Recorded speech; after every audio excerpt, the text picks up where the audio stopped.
네, 안녕하세요. 어려운 시기에 공공언어학 학술대회를 열게 되었고, 제가 첫 번째 순서로 특강 1이라는 이름으로 발표를 맡았습니다. 그동안 공공언어 문화 개선의 일을 여러분과 함께 해오면서 기묘하게 이것을 해결하지 않으면 어렵겠다는 생각을 굉장히 많이 한 것을 중심으로 오늘 말씀을 드리려고 합니다. 그것은 바로 쉬운 공문서라고 할 때 그 기준으로 삼을 것은 무엇이고, 쉬운 공문서 쓰기를 우리 사회에 정착시키기 위해 우리는 무엇을 해야 하는가 하는 점입니다. 발표 차례는 쉬운 공문서 쓰기 주장 근거, 2. 쉬운 공문서 기준 문제, 3. 쉬운 공문서 쓰기 실천 과제 순서로 살펴보겠습니다. 네, 먼저 쉬운 공문서 쓰기 주장 근거를 짚어보겠습니다. 다 아시는 내용입니다만 근거 중 첫 번째로 법적 근거는 이렇습니다. 국어기본법 4조 공공기관 등은 공문서를 일반 국민이 알기 쉬운 용어와 문장으로 써야 하며에 근거합니다. 또 행정효율과 협업 촉진에 관한 규정 7조 일반화되지 않은 약어와 전문용어 등의 사용을 피하여 이해하기 쉽게 작성하여야 한다에 근거합니다. 아울러 행정업무 운영 편람 2장 1절 2조 3항에 이해하기 쉽게 작성 부분과 국민이 이해하기 쉬운 용어 부분이 법적 근거가 됩니다. 다음으로 쉬운 공문서 쓰기 주장 근거는 인권 존중의 근거를 들 수 있습니다. 현대 사회에서 가장 중요한 문제가 바로 인권 존중입니다. 공적인 국어 표현을 국민이 알아들을 수 있게 써달라는 주장은 인간으로서 가질 수 있는 당연한 권리에 속합니다. 이 권리는 국민의 알 권리에 해당하는 것이고, 쉬운 공문서 쓰기도 그 권리를 보장하기 위한 기본 요건이 됩니다. 공공언어 분야에서 소통 환경을 보장하는 일은 현재 법률로 제정되어 있는 정부의 정보 공개의 보장을 위한 법조항과 같은 수준으로 중요하게 다루어져야 하고 지켜야 하는 국민의 알 권리에 해당합니다. 국민 알 권리의 법적 근거는 다음과 같습니다. 헌법재판소의 헌재 판단 자료를 보면 헌법 제21조의 표현의 자유에서 국민 알 권리의 법적 근거를 구하고 간접적으로 헌법 제1조 국민주권주의, 그리고 제10조 인간의 존엄과 가치 및 제34조 인간다운 생활을 할 권리를 함께 언급했습니다. 그리고 1996년 12월 31일에 공공기관의 정보 공개에 관한 법률을 제정하여 국민 알 권리의 법률적 근거를 명문화했습니다. 공공기관의 정보 공개에 관한 법률 제1조의 내용을 보겠습니다. 이 법은 공공기관이 보유 관리하는 정보에 대한 국민의 공개 청구 및 공공기관의 공개 의무에 관하여 필요한 사항을 정함으로써 국민의 알 권리를 보장하고 국정에 대한 국민의 참여와 국정 운영의 투명성을 확보함을 목적으로 한다입니다. 이 내용은 정보 공개에 대한 내용을 담은 것입니다. 저는 쉬운 공공언어 사용이 국민의 알 권리와 직결된다는 것이 현재 법적 근거가 미약한데, 이 법률에 쉬운 공문서 쓰기에 대한 내용이 들어가면 공문서 쓰기 정착에 확실한 근거가 될 것으로 생각을 했습니다. 그래서 이런 내용을 집어넣는 법률 규정을 해보면 어떨까? 법도 하나도 모르는 제가 공문서 쓰기 운동을 하면서 법적 근거, 국민의 알 권리가 너무 미약하다는 생각을 하면서 한번 찾아본 것입니다.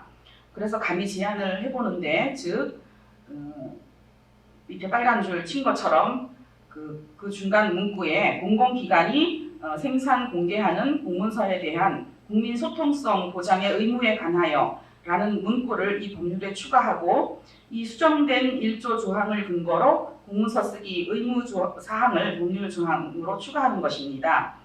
그렇게 하면 정부 부서의 부서 평가에도 쉬운 공문서 쓰기 조항이 들어가는 일에 반대하기 어려울 것입니다. 지금은 그 반대에 부딪혀서 우리가 이제 그런 것도 못하고 있지 않습니까?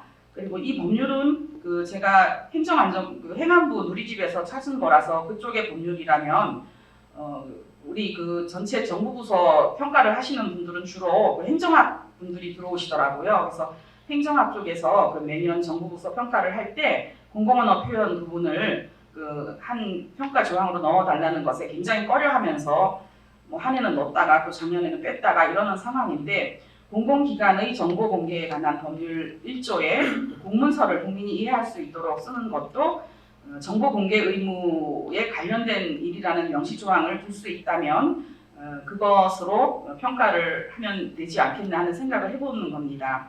이 문구를 만약에 이제 추가하는 이유, 혹시 이런 것이 국어정책과나 말이 좀 된다면 이 문구를 추가하는 이유는 충분히 논리성을 가질 수 있지 않을까 생각을 해보는데요. 국민 알 권리라는 것이 정보 공개 요청의 일만큼이나 알기 쉽게 보도하라는 말도 할 수 있다고 봅니다.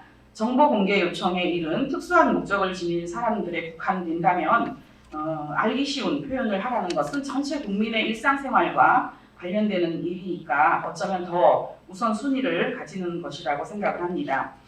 쉬운 공문서 쓰기 법률을 따로 규정하면 더 좋겠지만 미국의 쉽게 쓰기 법령 2010과 같이 그런 식으로 할 수 있으면 좋겠지만 그게 더 어렵다면 현재의 정보 공개에 관한 법률의 소통성 관련 문제를 넣는 것이 조금 더 빠르지 않을까 하는 생각을 하면서 제가 감히 이런 법률에 관련된 것을 한번 말씀을 드려본 것입니다. 다음으로 쉬운 공문서 쓰기 주장 근거로 공공성 근거를 들지 않을 수가 없죠.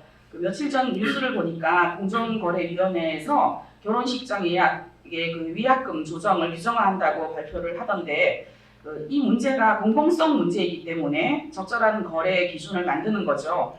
공공성 분야는 우리 사회에 매우 많은데 각 분야는 모두 그 특성에 맞는 가치를 지켜야 하는 의무가 있고 뭐 법이나 행정이나 뭐 심지어는 공공미학에서까지 그런 공공성을 지키고 있습니다. 어떤 분야에서도 공공성이 무너지면 안 되듯이 공공 분야의 국어 표현 역시 마찬가지로 인식을 해야 되는데 그러한 인식의 정착이 굉장히 어려운가 봅니다.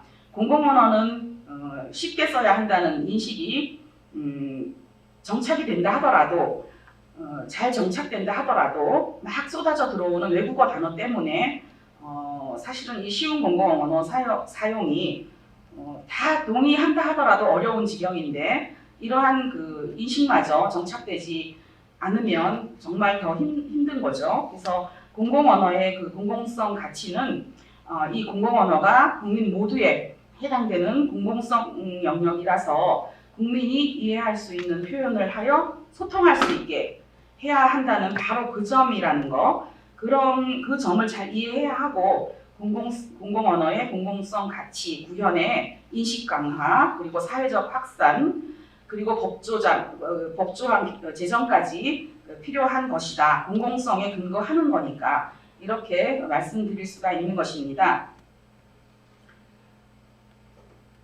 쉬운 공문서 쓰기 주장 근거로 꼽을 네 번째 근거는 바로 국민인지력 문제입니다.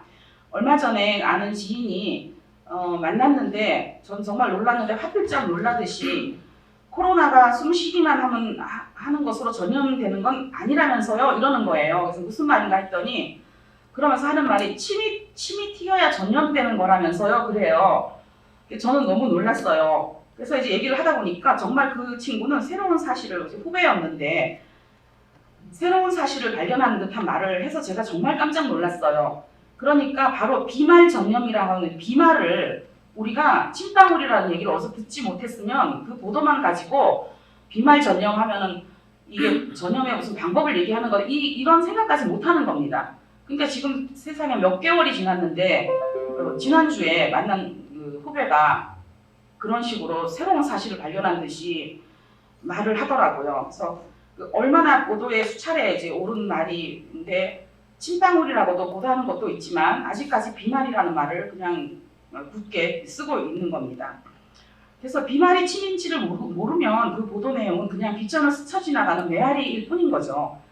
한 신문사에 제가 공공언어 문제를 언급한 그 내용이 신문 기사로 실렸는데 그 내용을 이제 또 봤나 봐요. 그래서 또 그분은 선배분이었는데 이렇게 말을 해요.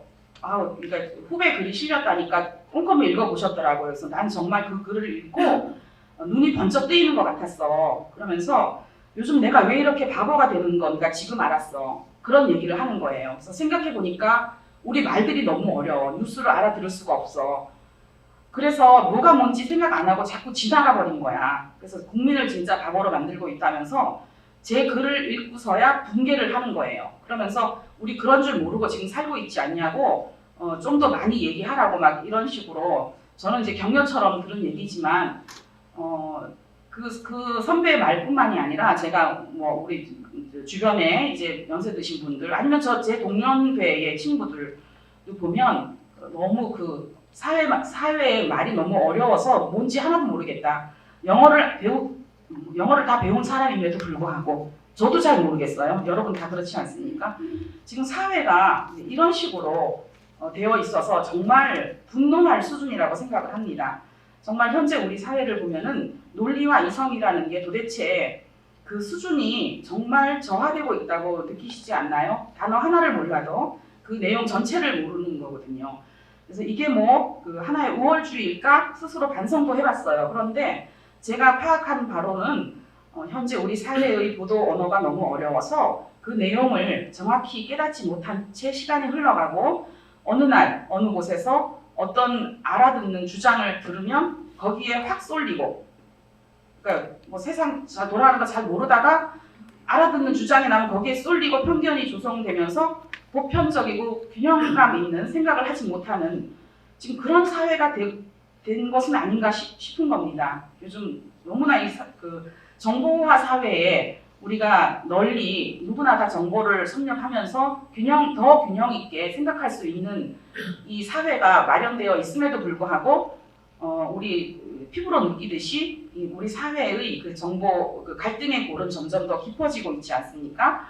이것이 바로 우리가 지금 국민들한테 말을 하고 있는 어려운 그 보도에서 나오는 것이 아닐까 하는 것을 좀 관심을 가져봐야 되겠다는 거고 저는 분명히 거기에 이유가 있다고 생각을 하는 거거든요. 그래서 그런 점을 생각을 해서 그 국민 인지력 근거를 제가 우리가 쉬운 공공언어 써야 되는 이유로 근거로 꼽는 겁니다. 그래서 국민 인지력 근거를 이렇게 4단계로 정리를 해봅니다. 국어 인식은 사고력 인식과 직결된다. 알아듣지 못하면 올바른 인식을 할 수 없으며 국민 인지력의 저하로 이어진다. 국민 인지력 저하는 올바른 판단을 흐리게 하고 허위 정보에 현혹되게 하고 건강한 사회성 유지를 어렵게 하는 주된 원인이 된다. 어려운 외국어 난용으로 인해 많은 보도를 놓치고 있으나 정작 국민은 그러한 사실을 깨닫지 못하거나 권리 주장을 못하고 있다. 따라서 공공성 차원에서 더 강력히 쉬운 공공언어 환경의 정착을 위한 체계적이고 적극적인 노력을 기울이지 않으면 안 된다. 이렇게 정리를 해보았습니다. 그런데 이제 지금 제가 말씀드리는 것은 그냥 이것으로 끝이면 안 되고 정말 그런가 학술적인 연구가 반드시 필요합니다. 그런데 이런 연구는 단시일 내에 이루어질 수 있는 것이 아니며 시작을 하고서 참여 관찰 등의 그런 것까지 동원하면서 심층 연구가 이루어질 수 있는 거라서 개인이 논문 한 편 속에서 손을 대기는 어려운 주제인 거죠. 이런 연구 주제가 필요하다고 정부가 인식을 해야 되는데 이 인식, 사고, 가치관 이런 본질적인 문제는 정책을 하시는 분들이 4차 산업시대에 각광을 받지 못하는 거라고 생각을 하시더라고요. 그래서 신경을 안 쓰려고 하십니다. 뭔가 이렇게 드러나지 않은 것은. 그런데 사실 뭐 인지력 이런 거는 드러나지도 않는 거잖아요.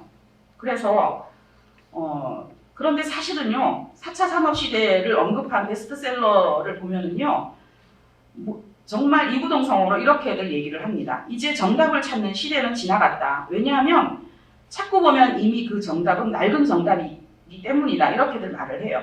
그래서 미래 사회는 상황에서 의미를 발견하고 사고를 확장하면서 새로운 생각을 전개할 수 있는 사고력을 지닌 인재가 필요하다는 의견을 중요하게 말들을 하고 있습니다.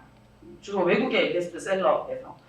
정부일도 본질적인 문제를 언제나 놓치지 말아야 하는데 겉으로 실적이 드러나는 일에 치중하다 보면 이런 문제는 뒷전으로 밀려가고 결국은 다루지 않게 되고 지원하지 않게 됩니다. 그래서 저는 이런 점이 참 안타깝습니다. 지금 쉬운 공문서에 우리 언어 문화가 왜 이렇게 그동안 정말 10년을 노력을 했는데도 이렇게 정착이 안 되는 걸까 하는 생각을 하면서 정말 지금 이렇게 됐다면 본질적인 문제에서부터 바로 실적이 드러나지 않더라도 좀 그렇게 과감하게 적극적으로 접근을 시작해야 되지 않나 하는 생각을 해보는 겁니다.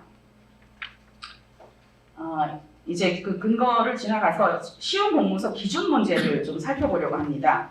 현재 우리는 쉬운 공문서 쓰기 기준에 대한 철저한 논의와 기준을 세우지 않은 상태입니다.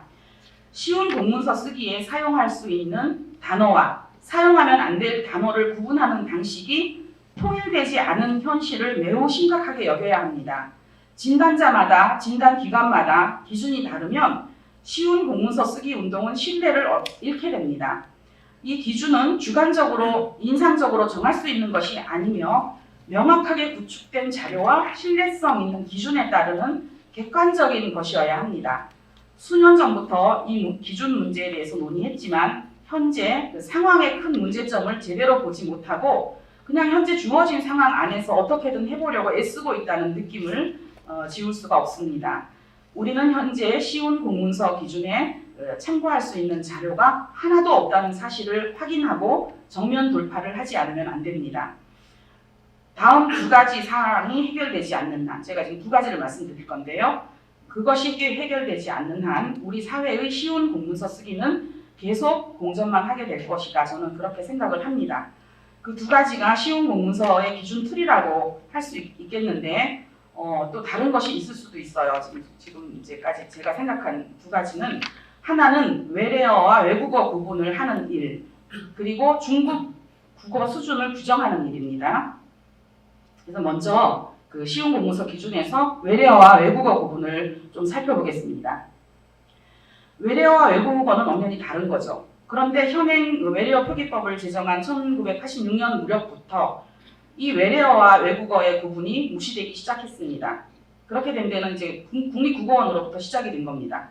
외래어 표기법을 제정하면서 이 표기법은 모든 외국어의 한글 표기에도 사용되어야 하는 것이라 그건 너무 당연한 거죠. 그런 표기법 용도를 정의하면서 계속 외래어와 외국어 구분에 대한 일을 국립국어원에서 담당해 왔었어야 되는데 외래어 표기법에 수많은 외국어 예를 든 거는 저는 처음에 그거 너무 이상하다고 생각했는데 너무 당연해요. 외래어 표기법이 있으면 당연히 새로 들어오는 외국어들은 전부 외래어 표기법 규정에 따라서 한글 표기를 하면 되죠. 근데 그때 그러한 정의를 하면서 외래어와 외국어 구분을 하지 않게 되기 시작을 한 겁니다. 그래서 지금 이 외래어와 외국어를, 그러니까 지금 우리나라에 들어오는 많은 외국어 중에서 어떤 것을 외래어로 받아들이는가 하는 문제를 지금 다루고 있지 않습니다.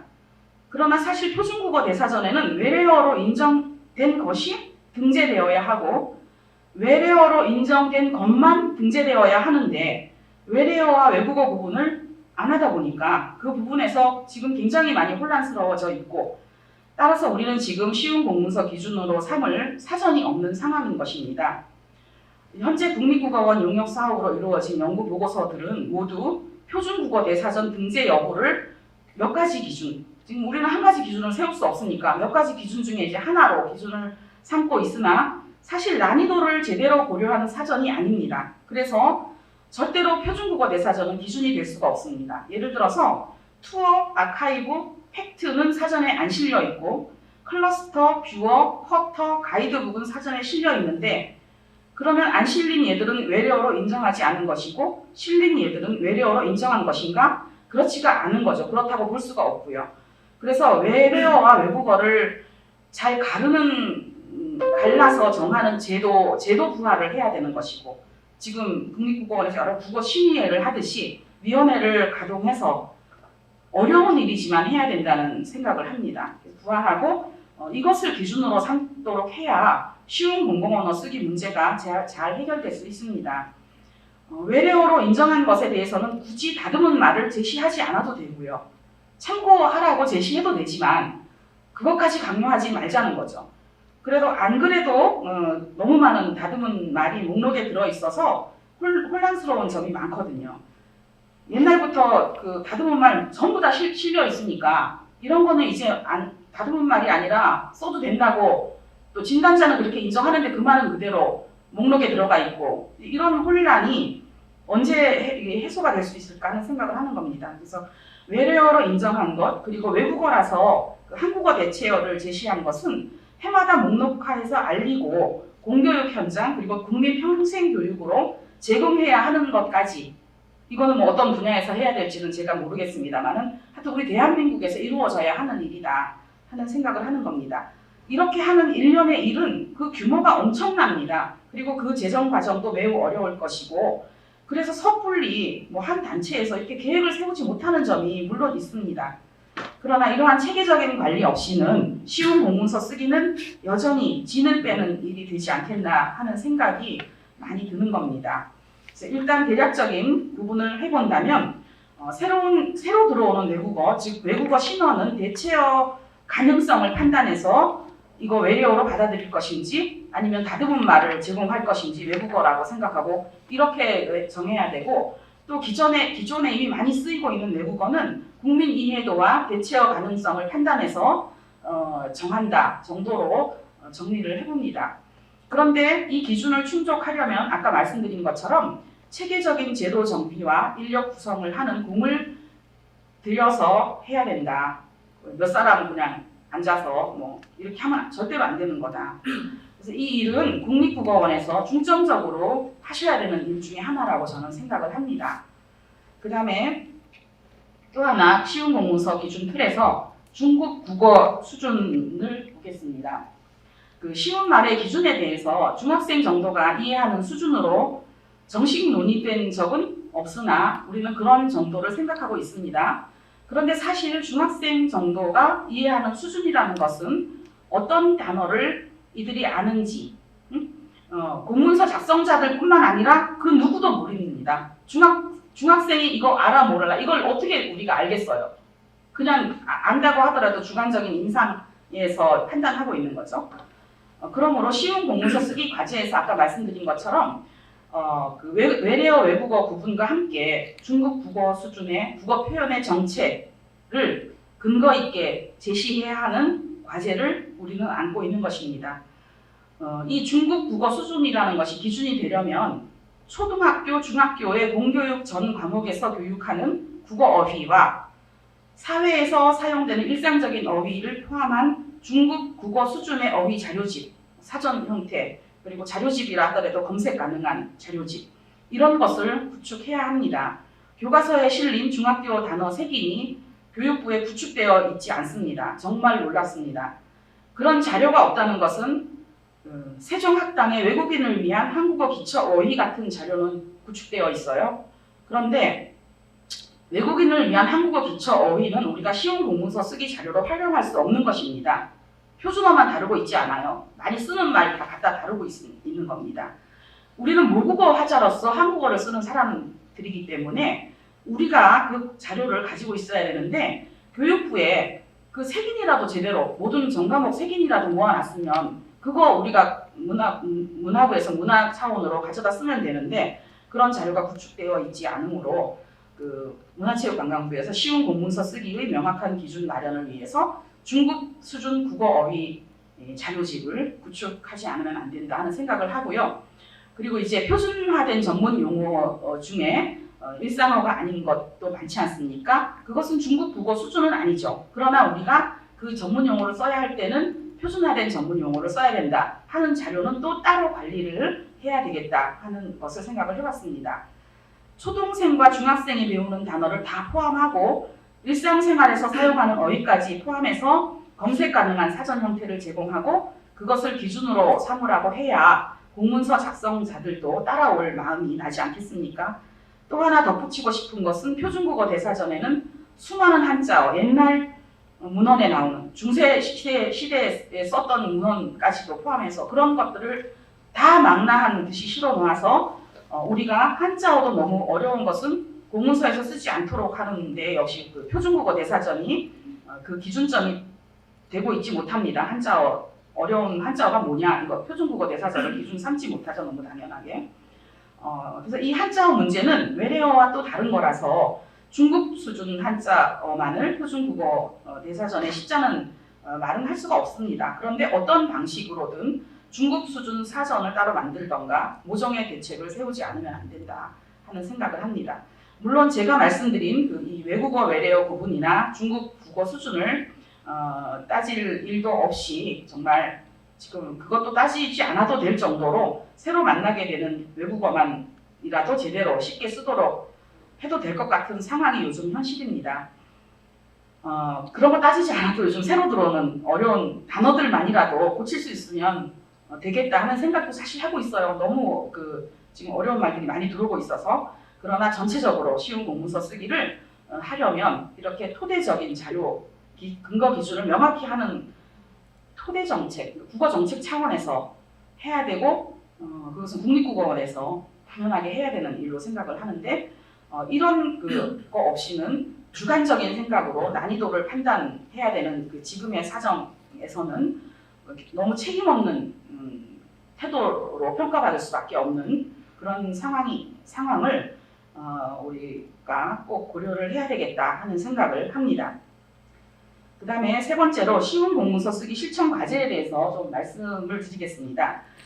저는 지금 우리가 골머리를 앓고 있는 쉬운 공문서 쓰기를 제대로 하려면은 현재의 체계 속에서는 공회전만 하게 될 것이라고 생각을 합니다. 어떤 발음이라도 잘 표기가 되고 음절 모아쓰기를 해서 음절 표기를 하기 때문에 어떻게 단어를 써도 국민들이 너무나 잘 읽어요. 이건 로마자하고 또 다릅니다. 로마자는 풀어쓰기 해놓으면 읽기도 어려워요. 그 음성 문자지만. 근데 한글은 너무 최적화된 소리를 그대로 표현하고 표현했을 때 너무 읽기 쉽게 만들어진 문자라서 우리는 외국어가 들어오면 바로바로 한글 표기를 해버리는 겁니다. 그러니까 그 어떤 나라보다도 외국어를 그대로 받아들이려는 그런 기제가 있으니까 지금 그렇게 되는 사회가 바로 우리 대한민국이기 때문에 우리는 외래어 문제에 대해서 우리는 왜 이렇게 문제야? 최적화된 한글 때문에 너무 많이 쏟아져 들어오고 있는 현실이기 때문에 우리는 이렇게 난리를 치는 거죠. 그런 식으로 굉장히 다른 나라와는 비교하면 안 되는 그런 다른 상황이다 하는 것을 우리가 인식을 해야 됩니다. 그래서 그렇기 때문에 우리는 외국은 어떤데 하고 비교하지 말고 우리나라의 일을 해결하기 위해서 관심을 쏟아야 됩니다. 공공언어 문제에 관한 정부의 관리를 반대하는 사람은 이제 없다고 보셔도 되지 않을까. 공공성을 띠는 영역을 방치하면 안 된다 하는 논리가 너무나 타당하기 때문입니다. 올바른 공공언어 문화를 정착시키기 위해서 정부와 관련 단체 및 전문가들이 협력하여 이 문제를 해결하지 않으면 안 된다는 생각으로 제가 오늘 감히 통합적인 추진 체계를 구상을 해보았습니다. 이렇게 한 거는 그냥 몇 사람만 하면은 이거 10년, 20년 지나도록 집만 빼는 일이다 하는 생각을 너무 많이 했기 때문에 전면적으로 적극적으로 하지 않으면 안 된다. 그렇다면 어떻게 해야 되지? 하는 생각을 했습니다. 이거는 저의 개인 머릿속에서 지금 이제 말씀드리는 거라서 한계가 많습니다만 이렇게라도 전면적 도전을 제안하지 않으면 이 일을 언제 할 수 있을까? 물론 지금 정책적으로 문화체육관광부와 국립국어원에서 이런 식의 구상을 제가 하고 있는 것으로 압니다만은 또 혹시 발동이라도 걸어드릴 수 있다면 좋지 않을까 하는 생각에서 감히 이런 말씀을 오늘 이제 학회에서 드리는 거니까 이해를 해주시면 감사하겠습니다. 그래서 저는 쉬운 공문서 쓰기 실천 과제로서 추진 체계를 구성을 해야 된다. 주체는 정부, 공공기관, 관련단체, 직접적인 종사자, 문화산업 관련자, 전문가와 학자, 국민 전체를 주체로 염두에 두어야 되고 또 영역은 의식 영역, 행정, 연구, 실천 네 영역으로 구상을 해보면 좋지 않을까 생각을 해봤고요. 일단 정부는 문화체육관광부 외의 다른 정부 부서에서는 이 일을 너무 무시하고 있어요. 문화체육관광부는 너무나 지금 우리가 일심으로 움직이고 있죠. 그런데 다른 부서도 같이 협조하지 않으면 안 되는 거거든요. 그래서 의식 강화를 위한 다양한 기획과 준비를 하셔야 되고 행정적인 면에서 정책을 세우시고 입법 추진 지원 주체가 되셔야 될 것이고 공공기관은 국립국어원이 핵심인데 역시 행정 쪽에서 많은 일을 담당하셔야 되겠고 현재 하는 일 외에도 아까 말씀드린 외래어 외국어 구분을 해서 제도화하는 어떤 그 심의 제도를 다시 좀 세우시는 거, 그리고 중국 국어 수준에 그 중국 국어 수준을 정의하시고 자료집을 구축하고 하는 것들의 일을 하셔야 되지 않을까, 중요한 것만 말씀드리겠습니다. 그리고 관련 단체는 국어문화원과 거점 국어문화원과 그 국어문화연합회를 중심으로 생각을 해봤는데, 국립국어원이 중앙기관이면서 거시적 국어정책 관련의 일을 수행한다면 국어문화원은 국립국어원과 같이 같은 기준으로 같은 생각을 하면서 거점 기관으로서 대국민 현장의 일, 그리고 지방자치단체의 그 공공언어 문화 부분, 이런 것을 담당하면 되지 않을까 하는 생각을 해봅니다. 그리고 이제 그 문서 작성자의 일, 그 다음에 그 문화산업 분야 종사자의 일, 또 그 전문가와 학자의 일, 그리고 국민의 일, 국민들도 자기 주장을 알기 쉬운, 국민의 알 권리가 있고 지금 너무 어려우니까 나 이거 주장할 수 있어 라는 의식이 좀 생겨서 국민들이 좀 나서주면 제일 좋을 것 같습니다. 그러면 지금 뭐 다른 부서에서 정말 중요하지 않다고 생각하는 다른 부서, 정부 부서도 좀 눈을 돌리지 않을까 하는 생각을 하는데, 이게 사실 어렵더라고요. 왜냐하면 주장을 하기에는 내가 모르는데 내가 바보, 나 혼자 모르는 거 아닐까, 이런 우려심이 너무 많아서 물어보기를 되게 주저해요. 저 주변 사람들을 보면 그렇습니다. 그래서 내가 이 말 몰라요 하는 말을 사실은 하기가 어려워요. 그렇기 때문에 이 일을 하시는 분들이 더 적극적으로 해야 된다 하는 것이 되겠습니다. 그래서 제가 오늘 발표에서 언급한 것은 요점은 4가지입니다. 국민 알 권리를 국민 소통의 문제에서도 보장해야 함을 명시하는 법률 보완 문제. 두 번째로 쉬운 공문서 기준으로 그 외래어와 외국어 구분 제도를 정비하고 이를 또 사전에까지 반영하는 것. 그리고 세 번째로 중국 국어 자료를 잘 정의하고 그 자료를 검색 가능한 자료를 만드는 것. 그리고 쉬운 공문서 쓰기를 위해서는 통합적인 추진 체계가 가동되지 않으면 안 된다는 것을 제안을 했고요. 그리고 기타 그 국민 소통 문제와 국민 인지적 상관성이라든가 이런 것이 사실은 그 공공언어 쉽게 써야 된다는 가장 본질적인 근거가 되는 거기 때문에 그런 연구, 본질적인 학술 연구의 활성화 이런 것까지도 신경을 써야 된다 하는 생각을 해봅니다. 정말 여러 해 동안 정부와 국립국어원 그리고 국어문화원에서 열심히 노력했으나 그 공공언어 개선에 이 큰 성과를 못 거두는 이유는 이 일의 규모에 비해서, 규모는 너무너무 큰 일입니다. 그런데 거기에 비해서 적극적인 관리와 실행을 하지 못한 데 있다는 점을 다시 한번 떠올리면 좋겠습니다. 이 일은 국가주의가 아니라 인권을 지키는 일입니다. 합리적 소통의 국어 환경이 침해받고 있는 상황을 소극적으로 대처하는 것 또한 국가가 해야 할 책임을 회피하는 일입니다. 급변하는 현대 건강한 정보 사회의 가꿈이 필요합니다. 책임 있는 공공언어 관리를 잘 주도해서 국민 행복을 지킬 수 있기를 바랍니다. 이상으로 제 발표를 마치겠습니다. 들어주셔서 감사합니다.